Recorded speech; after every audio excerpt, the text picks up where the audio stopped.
इस इंतखाब के हवाले से बात करेंगे। सीनियर तज्जियाकार समी इब्राहिम साहब हमारे साथ मौजूद हैं। समी इब्राहिम साहब, क्या कहेंगे, तहरीक इंसाफ कामयाब हुई है?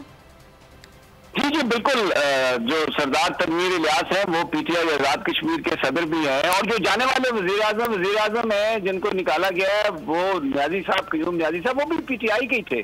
और ये बेसिकली डिसीजन इमरान खान साहब का था कि अब उन्होंने, पहले कयूम न्याजी साहब को मौका दिया गया, वो 7-8 महीने रहे प्राइम मिनिस्टर आजाद कश्मीर के।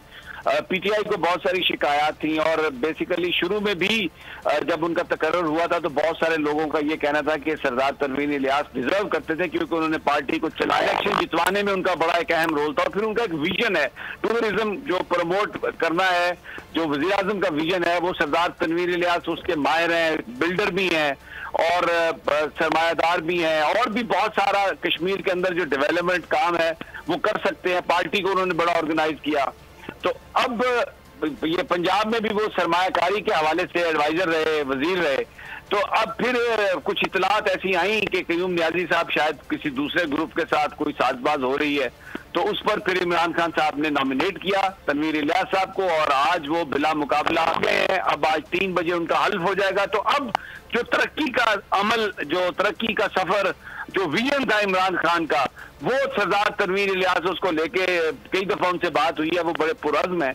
तो अब पीटीआई के जो प्रेसिडेंट हैं आजाद कश्मीर के, वो प्राइम मिनिस्टर हैं, तो बहुत आसानी से भी मैनेज हो सकेगी, और हुकूमत भी सही सिमत चलाने में खासी उनको मदद मिलेगी। अच्छा समी इब्राहिम साहब, अपोजिशन ने कार्रवाई का बायकॉट किया और हंगू में भी जो है वो पीटीआई को कामयाबी मिली, तो वजीर आजम इमरान खान के वजीर ना रहने के बाद ये दूसरी कामयाबी होगी पीटीआई की? जी डेफिनेटली हंगू की जो कामयाबी है वो तो बहुत अहमियत है उसकी, इसलिए कि तमाम जमातें इकट्ठी हो गई थी और वो JUIF के उम्मीदवार को सपोर्ट कर रही थी, लेकिन वहां पर जीते पीटीआई के नदीम ख्याल साहब।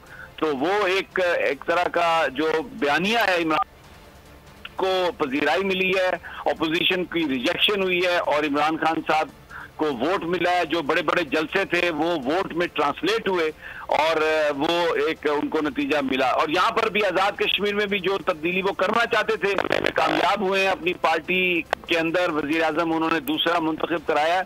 जो अपोजिशन है वो इकट्ठी हुई, अदालतों में भी गई, लेकिन मुस्लिम लीग नून और पीपल्स पार्टी की ख्वाहिश ये थी कि कयूम न्याजी जो है वो असम्बलियां बर्खास्त कर दें, तहलील कर दें, ताकि फिर नए इलेक्शन करवाए जा सकें। तो वो जो साजिश थी वो सरदार तनवीर इलियास और उनके साथियों ने बिल्कुल टाइमली एक्शन करके उसको नाकाम बनाया। और अब पीटीआई का जो प्रेसिडेंट हैं आजाद कश्मीर के सरदार तनवीर इलियास, वो बिला मुकाबला 14वें वजीर आजम मुंतखब हो गए हैं आजाद जम्मू कश्मीर के। बहुत शुक्रिया समी इब्राहिम साहब। आजाद कश्मीर के नए वजीर आजम सरदार तनवीर इलियास मुंतखब हो गए हैं। सब्सक्राइब करें और बेल दबाएं ताकि कोई खबर रह न जाए।